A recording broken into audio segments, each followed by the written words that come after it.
আসসালামু আলাইকুম সুপ্রিয় দর্শক, আইপিআইসি ব্যাংক নিবেদিত এনটিভির নিয়মিত আয়োজন এই সময় অনুষ্ঠানে আমি ক্যাপ্টেন হাসিব হাসান খান আপনাদের সকলকে স্বাগত জানাচ্ছি। আজ আমরা আলোচনা করব জাতীয় নিরাপত্তা, সীমান্ত সংকট ও জ্বালানি নিরাপত্তা নিয়ে। এ বিষয়ে আলোচনা করবার জন্য আমরা স্টুডিওতে দুইজন রাজনীতিবিদকে আমন্ত্রণ জানিয়েছি। আমার সাথে আছেন বাংলাদেশ জাতীয়তাবাদী দলের জামালপুর ৩ আসন থেকে নির্বাচিত মাননীয় সংসদ সদস্য জনাব মুস্তাফিজুর রহমান বাবুল।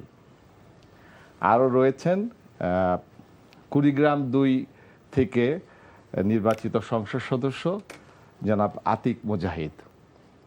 আপনাদের দুইজনকেই এনটিভির স্টুডিওতে স্বাগত জানাচ্ছি। ধন্যবাদ। মুস্তাফিজুর রহমান, আপনাকে নিয়ে আমরা শুরু করতে চাই। আমাদের দুই পাশে দুইটা দেশ রয়েছে, একটা রয়েছে ভারত আর আরেকটা রয়েছে মিয়ানমার। আমরা দেখছি যে এই দুইটা দেশ ইচ্ছা হলেই তাদের কিছু নাগরিককে ধরে এনে জোর করে আমাদের দেশের মধ্যে পুশ ইন করছে। এই যে পুশ ইনের যে সমস্যা, এই সমস্যাটাকে আপনি বাংলাদেশের জাতীয় নিরাপত্তার বিষয়ে কতটুকু হুমকি বলে মনে করছেন? আমরা প্রতিবেশী রাষ্ট্রসমূহের সাথে সুসম্পর্ক চাই এবং আমরা পরস্পরকে সম্মান করতে চাই। আমরা পরস্পরের স্বাধীনতা, সার্বভৌমত্বে আমরা শ্রদ্ধাশীল থাকতে চাই। আমরা এমন কোনো কর্মকাণ্ড আমরা করতে চাই না যে কর্মকাণ্ডের ভেতর দিয়ে দুই দেশের সম্পর্কের অবনতি ঘটে, দুই দেশের জনমনে বন্ধুত্বপূর্ণ সম্পর্কটা নষ্ট হয় এবং দুই দেশের মধ্যকার যোগাযোগ আদান প্রদান ক্ষতিগ্রস্ত হয়। কিন্তু সাম্প্রতিক বছরগুলোতে আপনার মিয়ানমার থেকে বাংলাদেশে বহু লক্ষ আপনার আরাকানবাসী তারা বাংলাদেশে আশ্রয় নিয়েছে এবং সে সময় বাংলাদেশের সামনে আর কোনো বিকল্প ছিল বলে আমার কাছে মনে হয় না। গোটা বাংলাদেশ ওই বাস্তুচ্যুত, অসহায়, নিপীড়িত আরাকানবাসীর পক্ষে দাঁড়িয়েছে এবং বাংলাদেশের সকল দল এই প্রশ্নে একমত হয়েছে এবং বাংলাদেশের মানুষ কিছুদিন ধরে সারা বাংলাদেশ থেকে ত্রাণ সামগ্রী সংগ্রহ করে আপনার আরাকানবাসীর জন্য কক্সবাজারে পাঠিয়েছে। বাট আমরা আশা করেছিলাম যে দ্বিপাক্ষিক আলাপ আলোচনা, আন্তর্জাতিক পরিসরে আলাপ আলোচনা, আঞ্চলিক পর্যায়ে আলাপ আলোচনার মধ্য দিয়ে এই সমস্যার একটি ন্যায্য যৌক্তিক সমাধান বের করা যাবে। কিন্তু দুর্ভাগ্যজনকভাবে এটি সত্য যে এখন পর্যন্ত এই সমস্যার কোনো ন্যায্য সমাধান এটা বের করা যায় নাই এবং বাস্তুচ্যুত সেই মানুষগুলোকে নিজেদের ঘরে, নিজেদের দেশে ফেরত পাঠানো সম্ভবপর হয় নাই। আমি আশা করি যে আলাপ আলোচনা অব্যাহত রাখতে হবে। জি, আন্তর্জাতিক অঙ্গনে এই ইস্যু সামনে আনতে হবে এবং আঞ্চলিক পর্যায়ে এই ইস্যুতে যারা সহযোগিতা করতে পারেন, বিশেষ করে চায়না, তাকেও বাংলাদেশের স্বার্থ বিবেচনায় নিয়ে এবং ওই উদ্বাস্তু মানুষের স্বার্থ বিবেচনায় নিয়ে একটা সলিউশন বের করতে একটা হবে।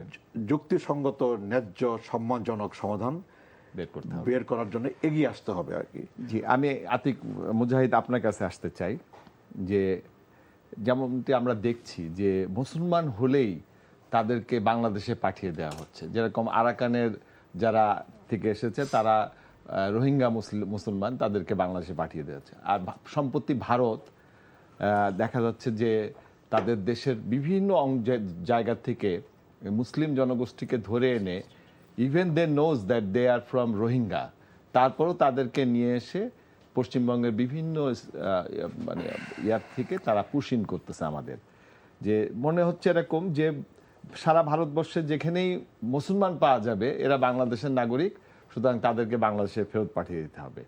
তা এই বিষয়টাকে আমরা কিভাবে এটার রাষ্ট্র কিভাবে এই বিষয়ে কি পদক্ষেপ নেওয়া উচিত রাষ্ট্রের?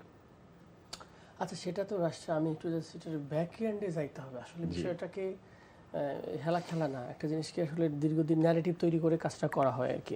তো বিজেপি আদর্শগতভাবে একটা উগ্রবাদী হিন্দুত্ববাদী দল, যারা তাদের হিন্দু কালচার দিয়ে, তারা মানে হিন্দু ধর্ম দিয়ে মনে করে রাষ্ট্রকে একটা রাষ্ট্র থাকা দরকার, সেটার ভীষণই তাদের রাষ্ট্র ক্ষমতা। আরএসএস এর একটা রাজনৈতিক উইং হচ্ছে আমরা জানি বিজেপি, এবং ওনারা যদি উইথিন হিন্দু রাষ্ট্র প্রতিষ্ঠা করে, সিকিউরিটিটা বলি, সেখানে কিন্তু ওনারা ওই চারটা যে ওনাদের 36 জাতির 4টা কাস্ট সিস্টেম, ওই রাষ্ট্রেও কিন্তু কখন হিন্দু রাষ্ট্রে হলে মানুষ জাস্টিস পাবে না। ওনাদের হিন্দুরা আরেকটা গোষ্ঠী কিন্তু অচ্যুত আছে, যাদেরকে তারা টাচ করে না। এটা একটা মানে হিউম্যান রাইটস যদি বলি, তারা একটা কমপ্লিটলি ভায়োলেশন করে উইথিন তাদের ধর্মের মধ্যে। বাইরের ধর্মের মানুষকে তো মানুষই মনে করেন। আপনারা দেখেন নাগাল্যান্ডে খ্রিস্টান মেজরিটি এখানে আছে, কি পরিমাণ ওখানে ধর্ষণ খুব খারাপ অবস্থা। এবং আপনি যদি মুসলিম না, পুরো মাইনরিটি গোষ্ঠী ইন্ডিয়াতে থ্রেটেন, এবং ডেমোক্রেসি এখানে ইন্ডিয়াতে খুবই ইনডেঞ্জার আমি বলবো আর কি, খুব ভয়াবহ অবস্থা। আরেকটা বিষয় পয়েন্ট খেয়াল রাখবেন, 1948 সালের আগে এগুলো প্রিন্সলি স্টেট ছিল প্রায় 51টার মতো, ম্যাক্সিমাম কিন্তু ইন্ডিয়া দখল করে নিয়েছে। এবং মায়ানমারও কিন্তু ওখানে যেমন ছিল এটা প্রিন্সলি স্টেট, এই মায়ানমারও কিন্তু যখন 1948 সাল ধরেন থেকে 78 সাল পর্যন্ত আমি জানি, এখানে দেখবেন যে রোহিঙ্গারা কিন্তু ওখানে মেম্বার অফ পার্লামেন্ট ছিল, রোহিঙ্গা থেকে তারা এখানে মিনিস্টার ছিল। প্রথম একটা স্টার্ট শুরু করলো এদের কি এই এগেইন সেম স্টাইলে, তাদের প্রথম হলো এনআরসির মতো করে তাদের বাতিল করা, মানে আপনার কি বলে তাদের নাগরিকত্ব বাতিল করা, দেন এদেরকে আইসোলেট করে, এদেরকে পুশ করা, এদেরকে অন্যভাবে দূর করে দেওয়া হয়েছে। ঠিক এইবার আমরা ভোটে দেখলাম যে প্রায় 90 লক্ষ লোককে এনআরসির নাম দিয়ে, বাংলাদেশি নাম দিয়ে তাদের কী করলো, তাদের কিন্তু ভোটার দিকে শেষ করে দিয়েছে, তাদেরকে এখন বলতেছে বাংলাদেশি। আচ্ছা, আমি ভেরি ইন্টারেস্টিংলি বাংলাদেশি বলে শুভেন্দু অধিকারী নিজে নাকি দাবি করছে উনি বাংলাদেশে বরিশালে বাড়ি। আমার তো মানে পুশিন সবার আগে ওরে করা উচিত। তার মা এখন তারপরে সেকেন্ড হলো আসামের কি ছিল না, উনিও মনে হয় বাংলাদেশি ছিল, আসামের যে মুখ্যমন্ত্রী আমরা শুনি, এদেরকে পুশিন করুক। পাশাপাশি শেখ হাসিনা সহকারে যে কয়েক হাজার লোক ইন্ডিয়াতে আছে তাদেরকে পুশিন করে দেওয়া হোক, পিওর বাংলাদেশি। তো এদের ব্যাপারে আমরা বেসিক্যালি এটাকে পলিটিক্যালি তারা একটা উগ্রতার দিকে এই সাবকন্টিনেন্টকে নেওয়ার চেষ্টা করতেছে, এবং এই ইডিওলজি দ্বারা মুসলিম হেট্রেড, ইসলামোফোবিক, যেটা আপনি মুসলমান মানেই যে একটা খারাপ ন্যারেটিভ, সেটাকে তারা বাস্তবায়ন করার চেষ্টা করতেছে আর কি। এখন আমি আসি কীভাবে এটাকে ডিল করবো আমরা। এই ডিল করার আগে একটা আমাদের ন্যারেটিভ ভাঙতে হবে। ন্যারেটিভ কি? ইন্ডিয়ার সাথে আমরা জোরে কথা বলা যাবে না। ইন্ডিয়া খুব বড় একটা ফ্যাক্টর, আমার পাওয়ার ডিলেটস, আমার হলে পাওয়ার থাকবে না, আমার ডিস্টার্ব করবে, এই করবে সেই করবে, এই একটা নেগেটিভ ইন্টারিম সময় কিছুটা ভাঙছে। পিএস না দিলে খাবা কি, এটা ভাঙছে আর কি। অনেক কিছু কিন্তু ইন্টারিম মানে ইন্ডিয়া ছাড়া চলতেছি। এইটা মিডিয়াতে কিছু ওদের স্পন্সর লোক আছে, তারা দীর্ঘদিন ছিল, তারা এটাকে প্রমোট করে। আমলাদের অ্যাক্সিডেন্ট নিয়েছে না, আমার ইন্ডিয়ার সাথে ঝামেলা করা যাবে না। পলিটিশিয়ানদের অ্যাক্সিডেন্ট, তাদের প্যাট্রোনাইজ আছে, এইটা ভাঙতে হবে, এটার সাথে সাথ নেই। কারণ পৃথিবীর একমাত্র বর্ডার ইন্ডিয়ার সাথে, শুধু বাংলাদেশে তারা হত্যা করে বর্ডার খালি ভেল করে দেখবেন। ইভেন নেপালের মতো ছোট রাষ্ট্র, দেন ভুটানের মতো রাষ্ট্র, কোনো শুনছেন যে একটা বর্ডার কিলিং হয়েছে? হয়নি। এটা পুশিন হয়েছে, তার চিরশত্রু বলে পাকিস্তান হয়েছে কোনো দিন? তাহলে আমাদের এখানে কী সমস্যা? তা আমাদের স্ট্রংলি আমাদের সভারেন্টির ইস্যু, কিন্তু এটা কিন্তু কোনো দলের না, এটার গভর্নমেন্ট, সব ইস্যুটাকে হচ্ছে ন্যাশনাল ইস্যু। এটা সিকিউরিটি যেটা বলছেন আপনি, ভেরি ইন্টারেস্টিং। একটা বলছেন আপনি আমাদের জ্বালানি সিকিউরিটি, একটা বলছেন আপনি ন্যাশনাল সিকিউরিটি, এক্সটার্নাল, একটা ইন্টারনাল। সো এক্সটার্নালের ক্ষেত্রে এখন যেটা করা দরকার, আপনি কী করণীয়, আমার হচ্ছে ডিপ্লোম্যাটিক ইফোর্টসটা বাড়াইতে হবে। ডিপ্লোম্যাটিক চ্যানেল কয়টা হতে পারে? রিজনাল ডিপ্লোম্যাটিক্যালি সার্ক আমাদের আছে, সার্ককে রিইনভোকেট করে উইদির একটা এমার্জেন্সি মিটিং করা। যদি এটা ডকুমেন্টেশন হয়, আমার দেশে তুমি পুশ করতেছো, কীভাবে করো, এটা একটা নাগরিকের ইস্যুটা আছে এবং হিউম্যান রাইটস ইস্যু থেকে আমাদের এখন পর্যন্ত হিউম্যান রাইটস অর্গানাইজেশনকে বিবৃতি পর্যন্ত দেয় নাই। আজব এক জিনিস যে একটা বিশাল একটা ক্ষতিগ্রস্ত হয়েছে। আমার এই জায়গাটাতে আমাদের ডিপ্লোম্যাটিক চ্যানেল এখন পর্যন্ত স্ট্রং দেখলাম না। আমি একটা বিবৃতি দেখছি 2025 সালে আমাদের মে মাসে 9 মে মাসে ওই সময় ইন্টারিম গভর্নমেন্ট কিন্তু ইচ্ছে ভালো রেসপন্ড করছে, চিঠি দিয়ে বলছে যে আপনারা পুশ ইন করার চেষ্টা করছেন, এখন কিন্তু আমরা এখন পর্যন্ত সেই চ্যানেলটা দেখলাম না। 2 নম্বর, বর্ডার ম্যানেজমেন্টে আরও স্ট্রংলি ভূমিকা রাখা উচিত। কীরকম করে? এখানে ড্রোন ব্যবস্থা সিস্টেম ডেভেলপ করা দরকার, নাইট ভিশন ডেভেলপ করা, রিয়েল টাইমের যে সিস্টেম যেটা আছে সেটা কীভাবে এটা পুশ ইন করতেছে, কেমনি কী করেছে, স্ট্রং একটা বর্ডার যেন সিস্টেম থাকে। এবং আমাদের বিডিআরকে I would like to salute them যে তারা জনগণকে নিয়ে যে মানে বিডিআররা দাঁড়িয়ে গিয়েছে যে বড়াইবাড়ি স্পিড বাংলাদেশে আমাদের এখানে এক চুলো ছাড়বো না, এটা খুব ভেরি ইন্টারেস্টিং লাগছে। 3 নম্বর যেটা আছে, আমি একটু আগে বলেছিলাম যে এটা লিগ্যাল ফ্রেমওয়ার্ক, আমাদের হিউম্যান রাইটস যেটা আছে ইন ইউএন হিউম্যান রাইটস বা আমাদের শরণার্থীর ব্যাপারে তাদের একটা লিগ্যাল ফ্রেমওয়ার্ক আছে। কিন্তু একটা দেশকে আরেকটা হুট করে একজনকে আপনি শরণার্থী বলতে পারেন না, হুট করে আপনি একজনকে অন্য দেশে ইললিগাল করতে পারেন না, একটা হিউম্যান রাইটস ইস্যু আছে। তো এই জায়গা থেকে মুজাহিদ ভাই আপনার কাছে আবার এই প্রসঙ্গে আমরা ফিরবো। এবার আমরা মুস্তাফিজ ভাই আপনার কাছে আসতে চাচ্ছি। আপনি বলেছেন যে আমাদের এটা করতে হবে ওটা করতে হবে, কিন্তু এই বিষয়ে আমাদের সামনে কিন্তু এক্সাম্পল আছে। 1978 সালে যখন জিয়াউর রহমান প্রেসিডেন্ট জিয়া যখন ক্ষমতায় ছিলেন তখন কিন্তু 2.5 লক্ষ রোহিঙ্গাকে তারা বাংলাদেশে পুশ-ইন করেছিল এবং জিয়াউর রহমান 6 মাসের মধ্যে এই বার্মাকে বাধ্য করেছিলেন বাংলাদেশের সাথে চুক্তি করার জন্য এবং বাংলাদেশ থেকে 2.5 লক্ষ শরণার্থীকে তিনি আবার এই মিয়ানমারে ফেরত পাঠিয়েছেন। এটা আমাদের সামনে উদাহরণ আছে। এরপরে 1992 সালেও কিন্তু বিএনপির সেই বেগম খালেদা জিয়ার সরকারের সময় আবারও এই সমপরিমাণ রোহিঙ্গারা বাংলাদেশে এসেছিল এবং সেইবারও বিএনপি সরকার সময় বেশি নিয়েছে, যেমন জিয়া 6 মাসের মধ্যে ফেরত পাঠিয়েছিলেন, কিন্তু এই সরকার আপনাদের 5 বছর লেগেছিল তাদেরকে ফেরত পাঠাতে, কিন্তু ফেরত পাঠাতে পেরেছিলেন। সামান্য কিছু বাংলাদেশে ছিল, কিন্তু 2016 এবং 17 যে 10 লক্ষ রোহিঙ্গা এসেছে তাদেরকে ফেরত পাঠানো সম্ভব হয়নি। কেন হয় নাই এটাই আমি আপনাকে জানতে চাচ্ছি। না, প্রথমত হচ্ছে যে দেশের ভেতরে জনসমর্থনপুষ্ট জনগণের সমর্থনপুষ্ট সরকারের কিন্তু কোনো বিকল্প নেই। দেশে যদি আপনার জনগণ সমর্থিত একটি শক্তিশালী কার্যকর সরকার থাকে বা যে সরকারের পেছনে জনসমর্থন থাকে, সেই সরকারের পক্ষে আপনার নানা ইস্যুতে দেশের ভেতরে এবং দেশের বাইরে নানা ইস্যুতে আপনার কার্যকর উদ্যোগ গ্রহণ করা সম্ভবপর হয়। কিন্তু আওয়ামী লীগ সরকার তো দাবি করত যে তারা নির্বাচিত সরকার না। আপনার 2008-এর নির্বাচনটা প্রশ্নবিদ্ধ নির্বাচন, জি। তারপর 2014, 2018, 2024-এর নির্বাচনগুলো আমাদের সবারই জানা আছে। 14-তে আপনার 153 জন বিনা ভোটে নির্বাচিত হয়েছেন। 2018-তে দিনের ভোট আগে রাতে সম্পন্ন হয়েছে। 2024-এ আমি এবং ডামি ভোট হয়েছে। ফলে এই দীর্ঘ সময় জনগণের ভোটে কোনো নির্বাচিত সরকার বাংলাদেশের সরকার আপনার পরিচালনা করে নাই। ফলে জনগণের ভোট ছাড়া, নির্বাচিত সরকার ছাড়া, জনসমর্থনপুষ্ট সরকার ছাড়া আপনার এইসব ইস্যুতে আপনার কার্যকর ভূমিকা পালন করা এবং এইসব ইস্যুর একটা নিষ্পত্তি করা অথবা নিষ্পত্তির দিকে এইসব ইস্যুকে নিয়ে যাওয়া, সেটা সম্ভবপর হয়। তবে তত্ত্বাবধায়ক সরকার ক্ষমতা নেওয়ার পরে ডক্টর ইউনূস জাতিসংঘের মহাসচিবকে এনেছিলেন এইখানে এই রোহিঙ্গাদের ব্যাপারে একটা সলিউশন দেওয়ার জন্য, এবং আপনাদের যে এখন পররাষ্ট্র মন্ত্রী উনি একটা প্রস্তাবও করেছিলেন এবং উনি সমালোচিত হয়েছিলেন। তো আপনারা এখন নির্বাচিত সরকার, আপনারা কি এই সমাধান করতে পারবেন বলে আশাবাদী? না, আমার মনে হয় যে এখন আপনার সময় আমাদের সামনে আপনার সময় হাজির হয়েছে জি যে আমরা এই রোহিঙ্গা ইস্যুর আপনার একটা একটা নিষ্পত্তি চাই, একটা পরিসমাপ্তি চাই, এবং তার জন্যে আমাদের বর্তমান নির্বাচিত সরকার, গণতান্ত্রিক সরকার, জনাব তারেক রহমানের নেতৃত্বাধীন সরকার, এই সরকার আমি আশা করি এবং বিশ্বাস করি যে এই সরকার আপনার প্রয়োজনীয় উদ্যোগ গ্রহণ করবে এবং এই ইস্যুটাকে আপনার আঞ্চলিক পর্যায়ে এবং আন্তর্জাতিক পর্যায়ে নিয়ে যাওয়ার মধ্য দিয়ে যেন এই রোহিঙ্গাদের আপনার নিজ দেশে ফেরত পাঠানো সম্ভবপর হয়, তার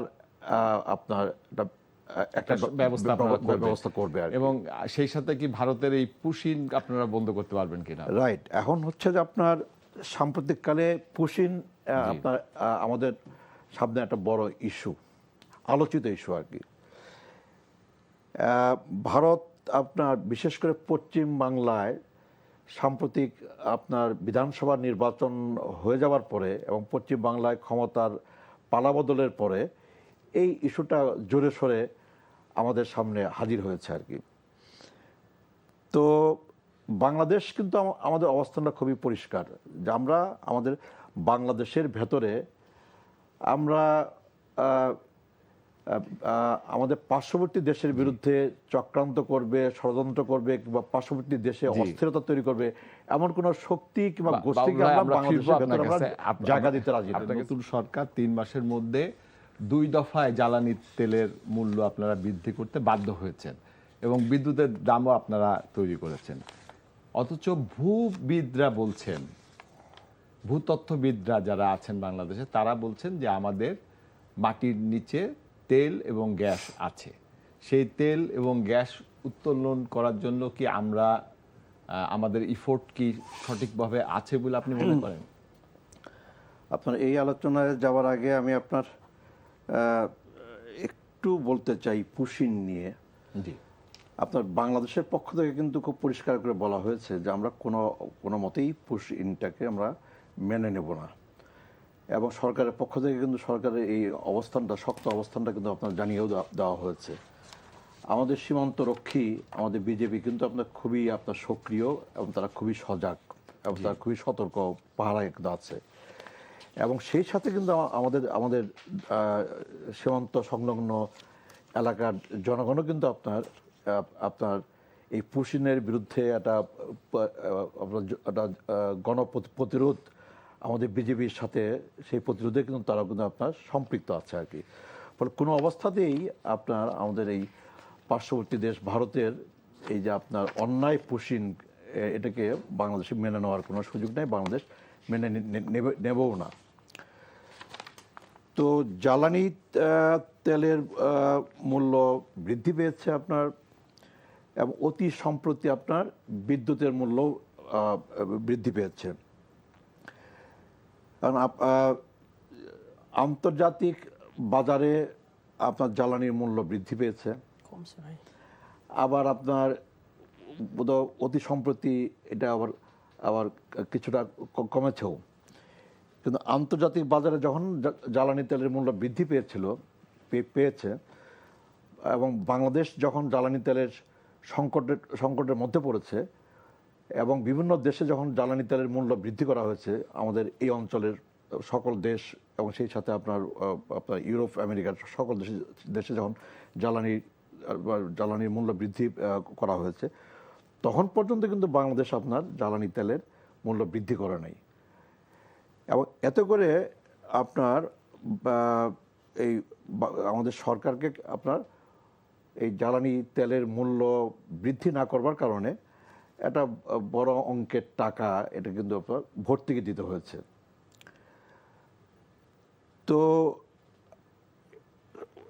অতি সম্প্রতি বিদ্যুতের মূল্য বৃদ্ধি করা হয়েছে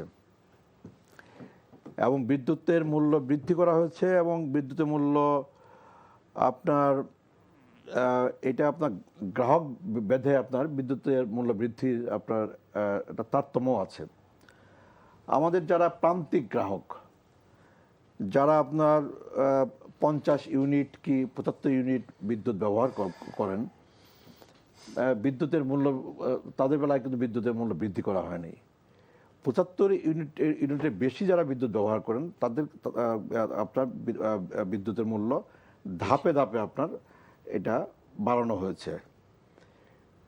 তো বিদ্যুৎ খাত কিন্তু আমাদের অনেক ভর্তুকি দেয় এবং বিদ্যুতের সর্বশেষ মূল্য বৃদ্ধির পরেও এই বিদ্যুৎ খাতে আমাদের ভর্তুকির পরিমাণ হচ্ছে 41,000 কোটি টাকা।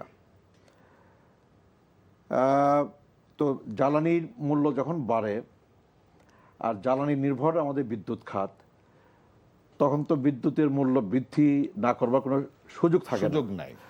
তো আপনি যেটা বললেন যে আমাদের আপনার জ্বালানির সম্ভাবনা আছে, গ্যাসের সম্ভাবনা আছে, তেলের সম্ভাবনা আছে, সম্ভাবনা আমাদের আপনার সাগরে আছে, সম্ভাবনা আমাদের পাহাড়ে আছে, সম্ভাবনা আমাদের সমতলেও আছে। যেমন আপনার জামালপুরের খবর আপনার কাছে আছে। আপনি হ্যাঁ, আমি যে এলাকার যে এলাকার প্রতিনিধিত্ব করি, সেই এলাকায় কিন্তু ইতিমধ্যে আপনার একটি কূপ কিন্তু খনন করা হয়েছে এবং পরীক্ষামূলকভাবে সেই কূপ থেকে কিন্তু গ্যাস কিন্তু উত্তোলন শুরু হয়েছে। সঞ্চালন লাইন আপনার এটা আপনার চালু আপনার নির্মাণ করবার প্রক্রিয়ার মধ্যে আছে আর কি। এবং যেই কূপ খনন হয়েছে তার পাশে কিন্তু আরেকটা কূপ খননের আপনার সিদ্ধান্ত কিন্তু হয়েছে। সেটা আপনাদের সরকার নিয়েছে। হ্যাঁ, আমাদের সরকার নিয়েছে। রিসেন্টলি আপনাদের সরকার আপনার ওই সিলেট অঞ্চল, ওই অঞ্চলের বাইরেও আমাদের আপনার পাহাড়ি অঞ্চল বলেন, আমাদের সমতল অঞ্চল বলেন, আমাদের সাগরের নিচে বলেন। তো আপনি যেটা বললেন যা আপনার মালয়েশিয়া তারা আপনার গ্যাস আপনার সংগ্রহ করতেছে সাগরের নিচ থেকে, ভারত সংগ্রহ করতেছে, মিয়ানমার তারা সংগ্রহ করতেছে।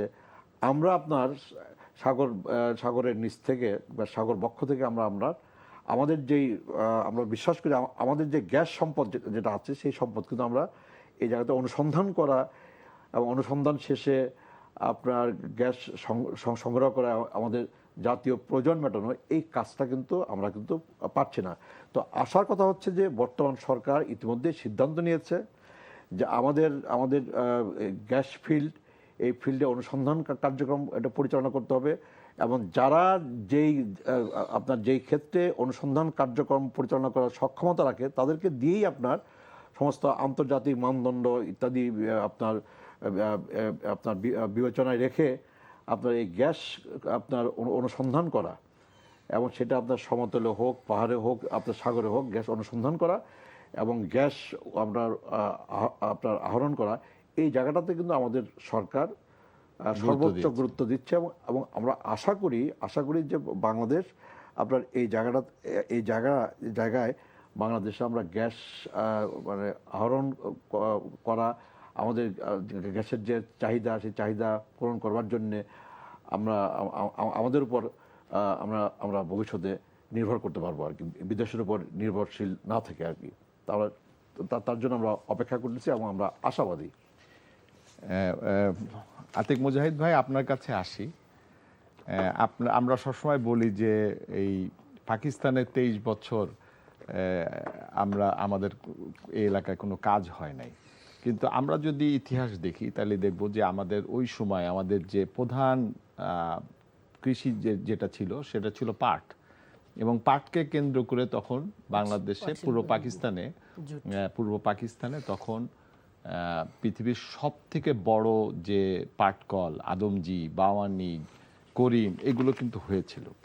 এবং ওই সময় আমাদের সিলেট অঞ্চলে আপনার 1955 সাল থেকে তেল গ্যাস খোঁজা হয় এবং আপনি জেনে খুশি হবেন যে এই যে তেল গ্যাস খোঁজা হয়েছিল তার যে নেতৃত্ব দিয়েছিলেন তিনি একজন বাঙালি এবং তার নাম হলো আশফাক হোসেন খান।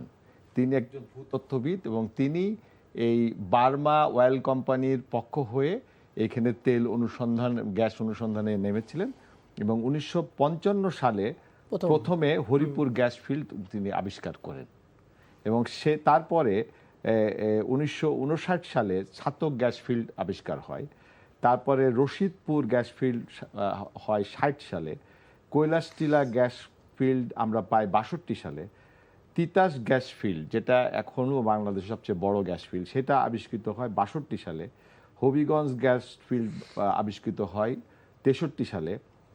সেমাতুং গ্যাস ফিল্ড, যেটা বারবকুণ্ডতে এই এলাকায়, ওখানে এটা আবিষ্কৃত হয় 69 সালে। এবং বাকরাবাদ গ্যাস ফিল্ডে এটাও আবিষ্কৃত হয় 69 সালে। 8টি গ্যাস ফিল্ড আমরা পেয়েছি স্বাধীনতার পূর্বেই। এবং স্বাধীনতার পরে যে আমাদের 71 সাল থেকে মূলত আমাদের আর গ্যাস ফিল্ড অনুসন্ধান হয়নি। 77 সালে এসে জিয়াউর রহমান ক্ষমতায় আসার পরে যে ভদ্রলোক যিনি প্রথম এই গ্যাস আবিষ্কার করেছিলেন, আশফাক হোসেন খান, জিয়াউর রহমান তাকে এনে তার জ্বালানি উপদেষ্টা তৈরি করেন, তার জ্বালানি উপদেষ্টা বানান এবং তিনি এই যে পেট্রোবাংলাকে নতুন করে সাজান।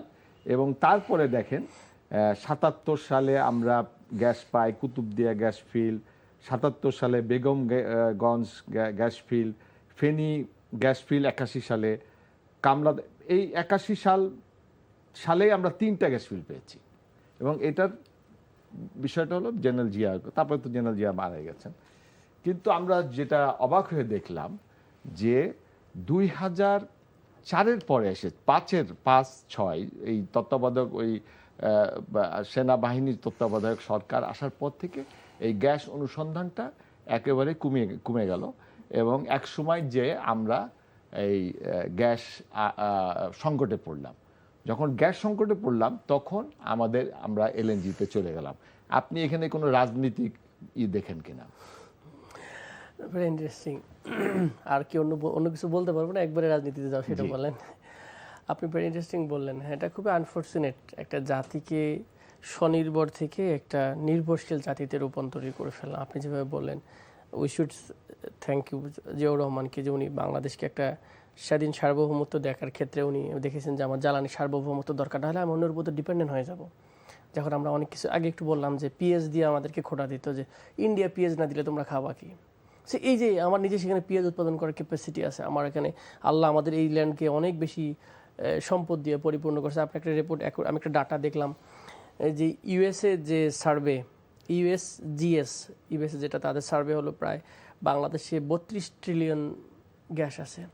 নরের এনপিডি যে আছে তাদের যে সার্ভে, তাদের অনুযায়ী বাংলাদেশে প্রায় 41 ট্রিলিয়ন আছে। এরকম অনেকগুলো সার্ভে আমি দেখলাম। আপনি টোটাল মানে 30টার মতো আমাদের এখন পর্যন্ত আবিষ্কৃত হয়েছে, যেটা আপনি রিপোর্টটা পড়তেছেন সেটা 30। তো সেটা লাস্ট ওই যে ওনার জামালপুরে আমরা দেখলাম। বাপেক্স এবং আমাদের যেটা আরেকটা কি আছে পেট্রো বাংলা, জি, এই দুইটাকে আমরা আসলে পলিটিসাইজ করতে করতে একটা জায়গায় গিয়ে এসে কি শর্টকাট ওয়েতে কিভাবে আয় করা যায়, মেগা প্রজেক্ট, মেগা আয় যে স্টাইলে। কারণ একটা কূপ খনন করলে এটা 10 বছর লাগে মিনিমাম প্রসেস হইতে, 7-8-10 বছর। বিএনপি সরকার যদি শুরু করে এটা, কিন্তু এই গভর্নমেন্ট যদি সাস্টেনেবলি সেকেন্ড গভর্নমেন্ট না হয় তাহলে কিন্তু এরা কিন্তু এটা ফলটা পাবে না। এটাতে কেউ রিস্ক না নিয়ে দ্রুত কি এলএনজি আনা যায়, মানুষকে দেখানো যায় সার্থক করা। এবং পলিটিক্যালি যেটা আপনি বললেন যে পলিটিক্যাল উইলটা তারা ক্যাপচার হয়েছে ফাইন্যান্সিয়াল গেইনিংয়ের দিকে, নট রাষ্ট্রের সার্বভৌমত্ব বা জ্বালানি সংকটকে করার ব্যাপারে তারা ছিল না। ডেফিনেটলি এটা পলিটিক্যাল, এটা একটা ফেইলার আমি বলবো। এবং এটা বাংলাদেশকে, এর পাশাপাশি আরেকটা ইস্যু আছে, বাংলাদেশকে কিছু দেশ অকার্যকর রাষ্ট্র হিসেবে দেখতে চায়। কেন আমি বললাম, কয়েকদিন আগে আপনি দেখলেন যে আমাদের একমাত্র একটা এয়ারপোর্ট আছে, সেখানে কিন্তু আগুন লাগা যায় প্রায় প্রায়, হ্যাঁ না? জি। এমন কি এখানে আছে যেখানে আগুন লাগাইতে হবে? ইট হ্যাজ এ পলিটিক্স, এটা হচ্ছে জিও পলিটিক্স। জিও পলিটিক্স কি, কিছু কিছু রাষ্ট্র যারা দেখাতে চায় বাংলাদেশের এক্সপোর্ট ক্ষতিগ্রস্ত, এটা দেশের সমস্যা আছে, মানে আমাদের তো এই টেক্সটাইল এক্সপোর্ট করতে হয়, তার মানে আমাদের সাথে যারা কম্পিটিটর টেক্সটাইল এক্সপোর্ট বা যারা আমাদেরকে থ্রেট মনে করে যে আমরা ওদের উপরে চলে যাব, তারা অনেক সময় ঘটায়। আমার কাছে মাঝে মাঝে কিছু ইস্যু মনে হয় যে বাংলাদেশকে স্বাধীন সার্বভৌমত্ব সব ক্ষেত্রে দাঁড়ায় গেলে তো আমাদের কাছে তারা নির্ভরশীল হবে না, দাদাগিরি চলবে না, আমরা করতে পারি সেটা যেটা বলে। এটার সাথে লোকাল কিছু পলিটিশিয়ানও যেটা বলে, যারা এটাকে চায় না ব্যারিয়ার করে করে, নাহলে এতদিন বাংলাদেশ তো ইকোনমিক আমাদের গ্যাসের সভরেনিটি থাকার কথা ছিল। সো আমি মনে করি এটা পলিটিক্যালি একটা ফেইলর এই জায়গাটাতে। মোস্তাফিজ ভাই, আপনার কাছে আসি। জেনারেল জিয়া অনেকগুলো কাজ করেছিলেন গ্যাস নিয়ে, এবং আপনাদের যে নতুন সরকার 3 মাসের সরকার ইতিমধ্যেই অনেকগুলো কাজ করছেন।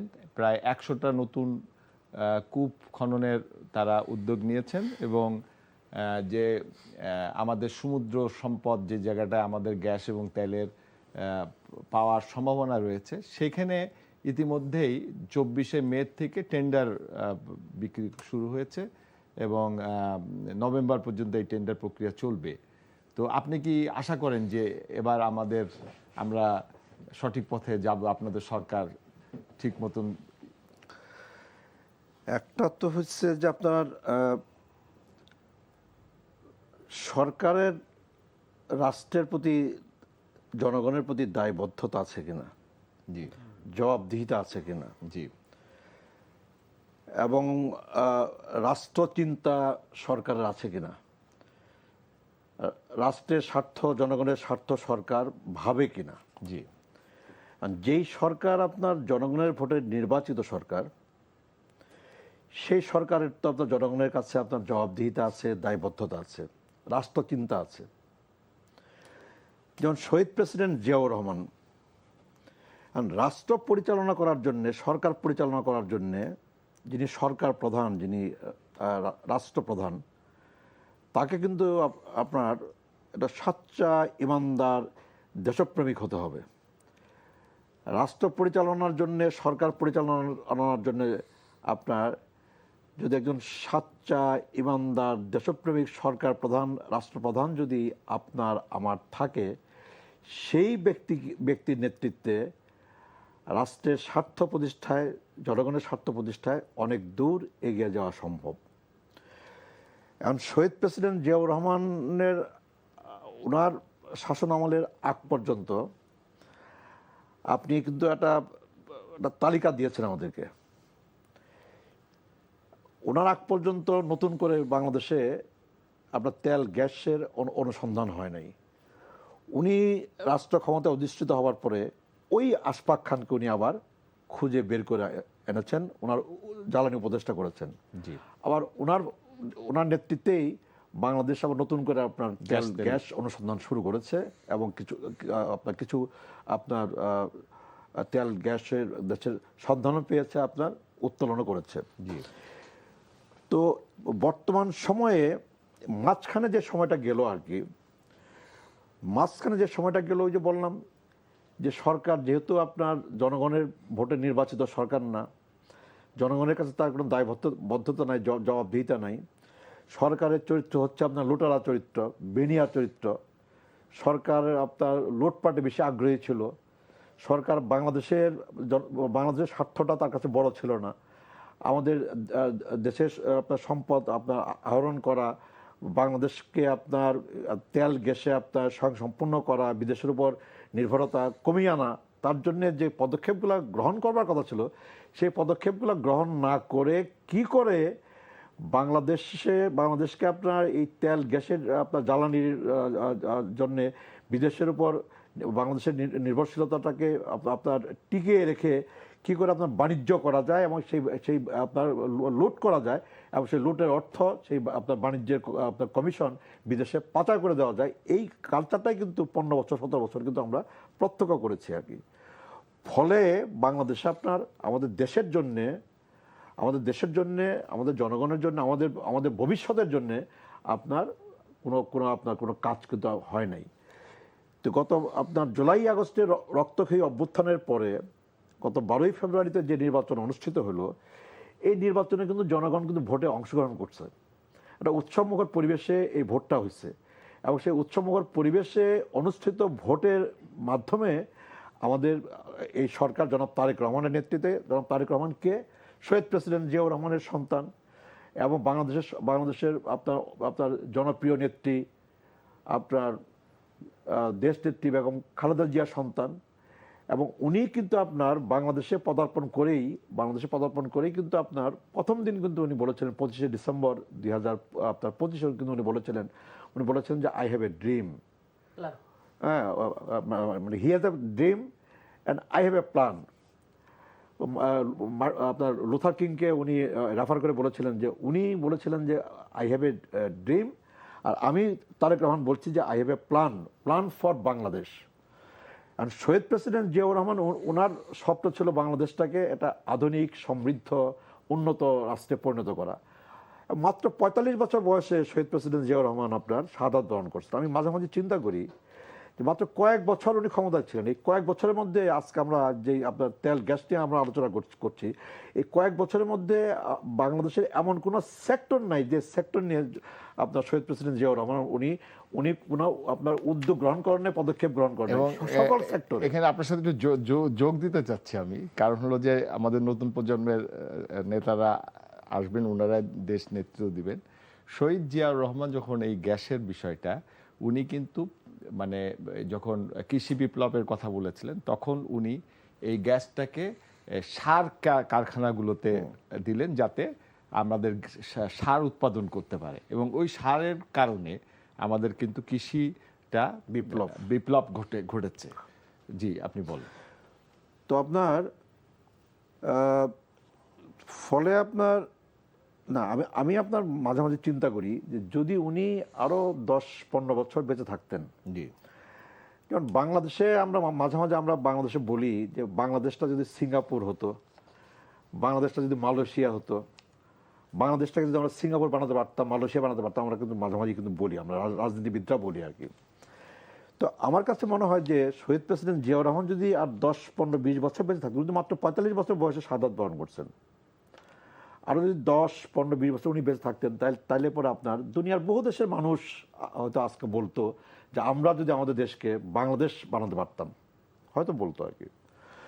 তো আজকে আপনার এই 12ই ফেব্রুয়ারিতে আপনার বাংলাদেশের মানুষের অংশগ্রহণে এবং উৎসবমুখর নির্বাচনের মধ্য দিয়ে জনাব তারেক রহমানের নেতৃত্বে শহীদ প্রেসিডেন্ট জিয়াউর রহমানের মানে যোগ্য উত্তরসূরি, দেশটিতে এবং খালেদা জিয়ার যোগ্য উত্তরসূরি জনাব তারেক রহমানের নেতৃত্বে যে সরকার প্রতিষ্ঠিত হয়েছে, এবং উনি বাংলাদেশে পদার্পণ করেই বলেছেন যে আই হ্যাভ এ প্ল্যান, এবং সেই প্ল্যানের অংশ হিসাবে কিন্তু উনি কিন্তু আপনার নানা কর্ম পরিকল্পনা কিন্তু আপনার নানা সেক্টরে কিন্তু উনি গ্রহণ করছেন।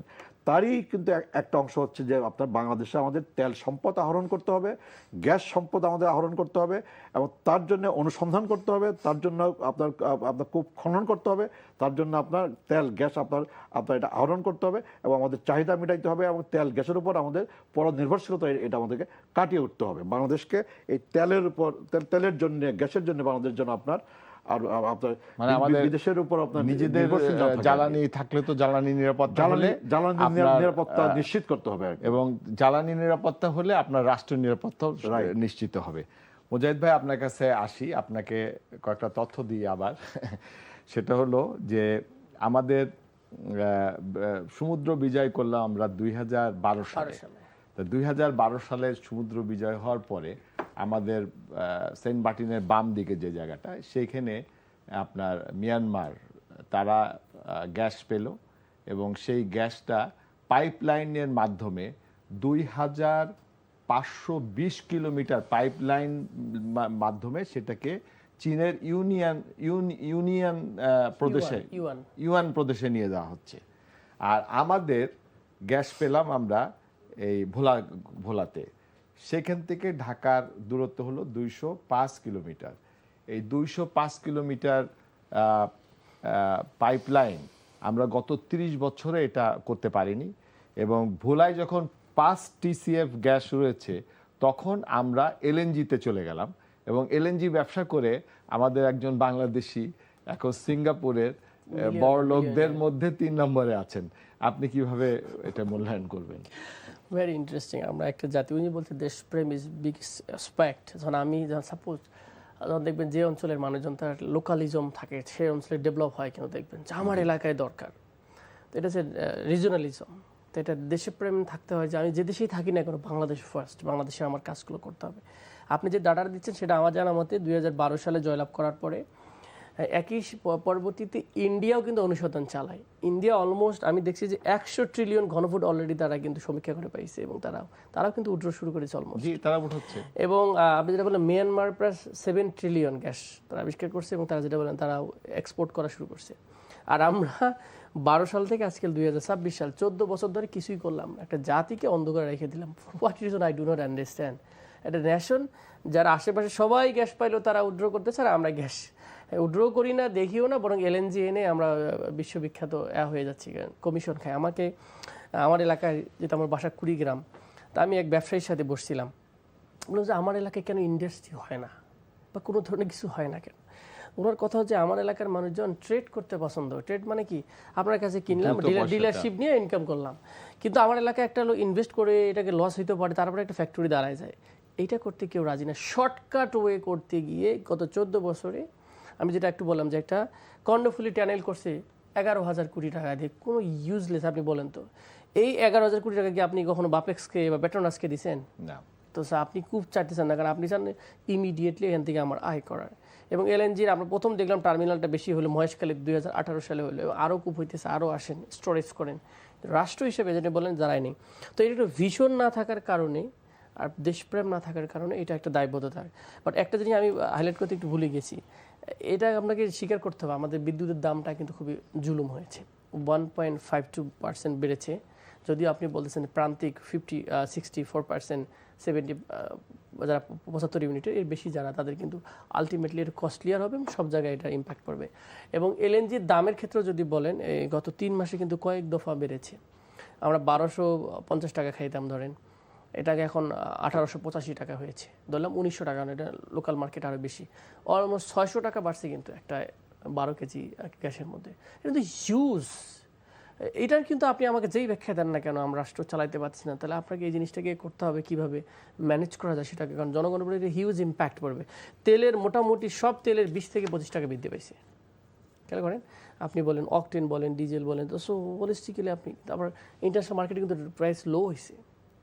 তো সেটাকে আপনার ম্যানেজ করতে হবে, কারণ আপনি শুধু এই জায়গা থেকে কর বসাবেন, আরেক জায়গায় করবেন না। হোল ইকোনমিক ম্যানেজমেন্টটাকে রিফর্মে নিয়ে আসেন, যে কোথা থেকে আমার মাত্র 18 লক্ষ লোক আপনার ট্যাক্স কর দেয়, 18 লক্ষের মধ্যে 8 লক্ষ লোক পিওরলি দেয়, আর আপনার কমপক্ষে হচ্ছে আপনি বাংলাদেশের সামনে তো বলবো যে প্রায় 7 কোটি লোক চাকরি করে, আপনি তাকে তো ট্যাক্স 3 নম্বরে আপনি 2.5 কোটি লোক নিয়েছে, 2.5 কোটি লোকের মধ্যে ট্যাক্স দেয় মাত্র এত %। হোল্ডিংসগুলো আপনার প্রায় ঢাকা শহরে 5 লক্ষ হোল্ডিংস, তার আগে আপনি করের বাইরে রাখছেন। সো আপনার সিস্টেমটা আপনি কিন্তু অন্যদের উপর এর ইম্প্যাক্ট পড়তেছে, গরিব মানুষের উপর। তো এই ম্যানেজমেন্টটা ঠিক করতে হবে, এটা গভর্নমেন্ট মিনস ম্যানেজমেন্ট। সো আপনার গভর্নমেন্ট কীরকম, আমার গভর্নমেন্ট কীরকম মানেছে, what is your governance, what is my governance, how you are dealing with the gas system and all this aspects. So সেই জায়গা থেকে উই অ্যাপ্রিসিয়েট গভর্নমেন্ট যদি গো ফর ড্রিলিং, এটাকে অ্যাপ্রিসিয়েট করুন, কারণ লং টাইমের জন্য। অ্যাট দ্য সেম টাইম গ্যাসের দামটা ক্ষেত্রে কিন্তু আমাদের সচেতনভাবে হওয়া উচিত, এবং বাপেক্স এবং আমাদের পেট্রো বাংলাকে we have to go to the Petronas model. মালয়েশিয়ার কথা বলেন, উনি মালয়েশিয়াকে মডেল বললো। সো পেট্রোনাস যে মডেলে ডেভেলপ করছে, মোজাম্বিকেও সাকসেস হয়েছে যেভাবে, so we can have a lot of models that. এবং সবচেয়ে দুঃখজনক হলো যে আমাদের যে ভোলায় যে গ্যাসটা পাওয়া গেল সেটা আবিষ্কার করেছে কিন্তু বাপেক্স, এবং ভোলায় 3টা গ্যাস ফিল্ড পাওয়া গেছে, লাস্ট ম্যাক্সিমামে বাপেক্স আর পেট্রোনাস সবগুলো বাপেক্স পেয়েছে। কিন্তু বাপেক্স পাওয়ার পরে সেখানে আমরা একদম রাশিয়ান কোম্পানিকে নিয়ে এসে উত্তোলনের কাজটা তাদেরকে দিয়েছি। এটা তো আমি বুঝলাম, তো আমি তো ব্রোকারি করতে পছন্দ করি, আমরা রাষ্ট্রকে দেখতে পছন্দ করি না। আমি যদি বললাম আগে ট্রেড করতে পছন্দ করি। এবং সবচেয়ে মজা হলো যে আমরা যখন বিদ্যুতের সমস্যায় পড়লাম তখন আমরা রামপাল বিদ্যুৎ কেন্দ্র বানালাম। এই রামপাল বিদ্যুৎ কেন্দ্রটা আপনি কিন্তু ভোলায় বানাতে পারতেন, আপনি পায়রা বিদ্যুৎ কেন্দ্রটা কিন্তু ভোলায় বানাতে পারতেন, এবং সেখানে যদি গ্যাস দিতেন তাহলে কিন্তু আমাদের এই যে এখন রামপাল বিদ্যুৎ কেন্দ্র রয়েছে আমাদের, কিন্তু আমাদের কয়লা নাই। আমাদের পায়রা বিদ্যুৎ কেন্দ্র রয়েছে, কয়লা নাই। আমরা আদানির কাছ থেকে ঝাড়খণ্ড থেকে বিদ্যুৎ আনছি, অথচ আমরা কিন্তু এই ভোলার থেকে বিদ্যুৎ নিতে পারতাম। এটা তো আপনি বলে আপনি বিদ্যুতের কস্টের উৎপাদন কষ্ট আমি দেখলাম যে প্রায় 19 টাকা সামথিং। আপনি কি পরিমাণ, আপনি ক্যাপাসিটি চার্জ, আপনি এটা তো হিউজ বক্তৃতা হয়েছে যে ক্যাপাসিটি চার্জ কি জন্য দিব, এখন আপনি 17 কেন 34,000 আপনার উৎপাদন করার ক্যাপাসিটি চার্জ দ্বারা আপনি জিনিস দিয়ে রাখছেন। তো we have two sovereignty guarantee দিয়ে আপনি চুক্তি করছেন, এইগুলো তো আপনি কমপ্লিটলি শেখ হাসিনা বাংলাদেশের একটা রাষ্ট্রটাকে নষ্ট ভ্রষ্ট, আপনি হুয়েভার ইট ইজ, আমাদের এটা যে কি করে গেছে, রাষ্ট্রটাকে কলাপস করে রেখে চলে গেছে। সো এখন আসেন, এটাকে আপনি সলিউশনে তো অনেকগুলো অপশন আছে, নট অনলি আমাদের গ্যাস, আমাদের তো সোলারে যাইতে হবে, কারণ ন্যাচারাল সোলারে গেলে ইকোনমিক আমাদের 2টা জিনিসই হবে। আমরা কেন এই বছর প্ল্যান নিলাম না, আমরা ছায়া বাজেট ঘোষণা করছি, আমরা বলেছি যে সরকারি যত প্রতিষ্ঠান আছে এর 40% টার্গেট নেন আগামী 1 থেকে 2 বছরের মধ্যে তারা বাধ্যতামূলক তারা সোলার ইউজ করবে। আমরা 40% আগাইলে আমাদের তো সেভ হবে।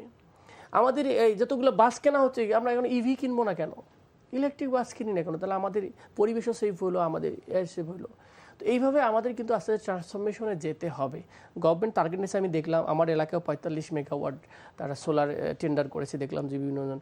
দ্যাটস ফ্যান্টাস্টিক যে গ্র্যাজুয়ালি উই আর শিফটিং, তাহলে আমাদেরকে জ্বালানির চাপটাও কিন্তু কমবে, আমরা এটাকে ফার্টিলাইজারে দিতে পারবো গ্যাসটাকে। আমাদের কিন্তু অনেক জায়গায় চিল্লায় আমাদের এমপিরা বলতেছে আমাদের ফার্টিলাইজারে আপনি কিন্তু গ্যাস দিতে পারতেছেন না। এবং মন্ত্রী আজকে তো সবচেয়ে 1 মাস আগে মন্ত্রী বললো যে তোমার ভাই ওখানে তো যমুনা ফার্টিলাইজার বসে আছে। সো এটা তো দেশের জন্য ক্ষতিকর। কেন আমাকে রাশিয়া থেকে সার নিয়ে আসতে হবে? So why not we are producing our own one.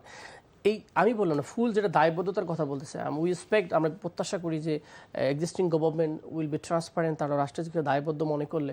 But আমি আজকে খুবই হতাশ হয়েছে আমাদের জ্বালানি মন্ত্রীর বক্তব্যে, খুবই ফ্রাস্ট্রেটিং। উনি বলতেছে যে we have two redefine the definition of the, বলে কি যেটাকে আমরা বলি যে কারেন্ট চলে গেলে যে বিদ্যুৎ মানে লোডশেডিং থেকে লোডশেডিং এর নতুন ডেফিনেশন দিতেছে যে আমাদের তার সংকট ঘটছে বা কোনো জায়গায় একটা গাছ পড়ছে এই জন্য বিদ্যুৎ বিভ্রাট।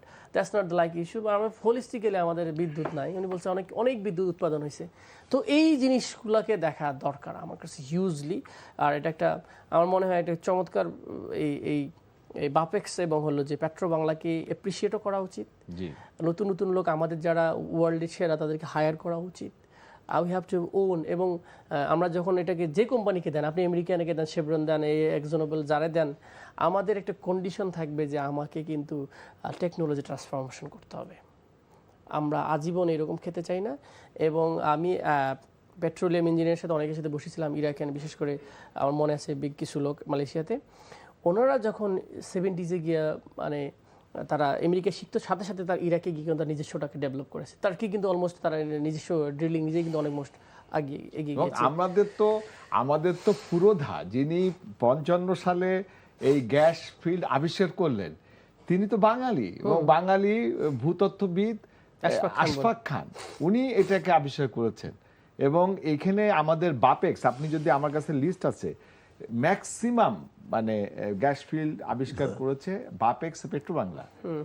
অথচ আমরা, আপনি যেটা বললেন যে টানেলের জন্য আমরা কোটি কোটি টাকা লোন করে এনে বিলাসী করলাম, অথচ বাপেক্সকে আমরা কোনো রিক কিনে দিলাম না, কিছুই দিলাম না, তাদেরকে আরো করতে দিলাম না। অথচ আমাদের ভূতত্ত্ববিদ, আমাদের ইঞ্জিনিয়াররা অন্য দেশে যে কাজ করতেছে, এখান থেকে তাদেরকে নিয়ে যাওয়া হচ্ছে, কিন্তু আমাদের এটাকে ডেভেলপ করা হলো না। ভাই আপনি জানেন যে যখন ব্রিটিশ আমলে একটা সার্ভে হয়েছিল, এবং তারা বলেছিল যে আমাদের সীতাকুণ্ড এখানে তেলের ঝর্ণা আছে, এবং তারা বলেছিল যে হরিপুর এখানে তেলের ঝর্ণা আছে, এবং ওই পাশে আসামে তেলের ঝর্ণা আছে। আসামের যে জায়গায় ভারত তেল উঠাচ্ছে সেখান থেকে 16 কিলোমিটার দূরে আমাদের। এবং আমরা 86 সালে কিন্তু এই হরিপুরে তেলও পেয়েছিলাম, হরিপুরে কিন্তু আমরা তেলও পেয়েছিলাম, এবং সেই তেলটা কয়েক বছর উঠানো হয়েছিল, পরে এটাকে আর উঠানো হয়নি, বলা হয়েছে যে নাই। কিন্তু আসলে আছে কি নাই সেটার জন্য যখনই বিদেশি কোম্পানি আনবেন তখনই এইসব সমস্যা হবে। তো সেজন্য আমাদের সক্ষমতা হয়তো ডিপ সিতে আমাদের নাই, কিন্তু আমাদের যে মেইনল্যান্ডে এখানে তো আমাদের বাপেক্সকে আরো শক্তিশালী করা হবে। তো আপনাদের সরকার কিছু পদক্ষেপ নিয়েছে, আপনি যদি একটু বলেন আমাদের। না, আপনার বাপেক্সের তো সক্ষমতা আমরা দেখলাম, ওই যে ভোলায় আপনার বাপেক্স তার সক্ষমতা দেখিয়েছে। আপনার জায়গায় সম্প্রতি আপনার জামালপুরে মাদারগঞ্জে তাত্তাপাড়া গ্রামে যে গ্যাস কূপ আপনার আবিষ্কৃত হয়েছে, পরীক্ষামূলক উত্তোলন যেটা শুরু হয়েছে, সেটাও তো আপনার বাপেক্সের আপনার অবদান। ফলে বাংলাদেশে আমরা বিগত দিনে মানে বিগত বছরগুলোতে আমরা বাপেক্সকে আপনার শক্তিশালী করতে চাইনি, বাপেক্সের সক্ষমতা বাড়ানো, বাপেক্সকে আপনার কাজ করতে আমরা দিতে চাই নাই। আমাদের পেট্রো বাংলাকে আমরা কাজ করতে দিতে চাই নাই। আমাদের আপনার মানসিকতা ছিল, যেমন ধরুন আমরা বিদেশি অর্থে, বিদেশি টাকায় আমরা বড় বড় প্রকল্প হাতে নিয়েছি, মেগা প্রকল্প। লোন দিয়ে, মেগা লোনের প্রকল্প টাকা। হাতে নিয়েছি এবং হলো যে আপনার মেগা চুরি করেছি এবং আপনার বিদেশে অর্থ পাচার করেছি পাচার আমরা। করেছি। এই বিগত 15 বছরের ইতিহাস হচ্ছে এই। ফলে আপনার যারা বিগত দিনে আপনার যারা সরকার পরিচালনা করেছে এরা কখনই আপনার এই যে আপনি যেটা বললেন যে যে আপনার ভারত আপনার ওরা আপনার গ্যাস ওরা আপনার তেল সম্পদ ওরা আপনার আহরণ করছে আমাদের খুব কাছাকাছি অবস্থান থেকে 16 কিলোমিটার। এবং আমি মনে করি যে ওরা ওদেরটা ওরা সংগ্রহ করতেছে আহরণ করতেছে একই সাথে আমাদেরটা ওরা টেনে নিয়ে যাচ্ছে আর কি টেনে নিয়ে যাচ্ছে সেটা আপনার ওই বঙ্গোপসাগরের বেলা প্রযোজ্য এবং সেটা আপনার পাহাড়ের বেলা প্রযোজ্য। ফলে আপনার মূল ব্যাপারটাই হচ্ছে যে আপনার আপনাকে বাংলাদেশের দিকে আপনার নজর দিতে হবে। জি, আপনাকে বাংলাদেশের স্বার্থটাকে সবার আগে বাংলাদেশ এটাকে এই স্লোগানটাকে মিন করতে হবে। স্লোগানের মধ্যে রাখলে চলবে, এটাকে মিন করতে হবে। জি। এবং আপনার এইসব কাজ করার জন্য যেমন আপনার আশফাক খানের কথা আপনি বলেছেন, জি। আশফাক খানকে যেমন শহীদ প্রেসিডেন্ট জিয়াউর রহমান উনি এনেছিলেন, তো আজকে ওরকম আপনার আরো আশফাক খানদের জনাব আপনাকে খুঁজতে হবে। জনাব তারেক রহমানকেও ওরকম তার আশফাক খানদের খুঁজে দেশ বের করতে পরিচালনা হবে। করার জন্য, সরকার পরিচালনা করার জন্য এবং এইসব ফিল্ডে জি, জি। আরো আপনার পারদর্শিতার আপনার ছাপ রাখবার জন্য এসব আশফাক আশফাক খানদের মতো খানদেরকে খুঁজে বের করতে দক্ষ হবে। মেধাবী অভিজ্ঞ ভাই, আমাদের লোকদেরকে শেষ কিন্তু করতে হচ্ছে। খুঁজে বের করতে হবে এবং শেষ এদেরকে করতে দায়িত্ব হচ্ছে। দিতে হবে। জি, জি। আপনাদের দুইজনকে অসংখ্য ধন্যবাদ আমাদেরকে সময় দেওয়ার জন্য। সুপ্রিয় দর্শক, আপনারা শুনছিলেন যে বাংলাদেশের মহান আল্লাহ আমাদেরকে সম্পদ দিয়েছেন, তেল দিয়েছেন, গ্যাস দিয়েছেন, কিন্তু আমাদের দুঃখজনক যে আমরা সেটাকে উত্তোলন না করে আমরা এলএনজি আমদানি করছি এবং কমিশন খেয়ে আমরা বিদেশে এই টাকাগুলো নিয়ে বড়লোক হচ্ছি। তো অনেক দিন পর একটা নির্বাচিত সরকার এসেছেন, নির্বাচিত সরকার তাদের সঠিক দায়িত্ব পালন যদি করেন তাহলে আমরা এখনো সময় আছে আমাদের এই গ্যাস তেল উত্তোলন করে আমরা একটি সমৃদ্ধশালী রাষ্ট্রে পরিণত হতে পারি। সেই আশা নিয়ে আমরা আজকের এই পর্ব এখানে শেষ করছি। আগামীতে আপনাদের সাথে আবারও দেখা হবে নতুন পর্বে। ততদিন ভালো থাকবেন, সুস্থ থাকবেন, এনটিভির সাথেই থাকবেন। আসসালামু আলাইকুম।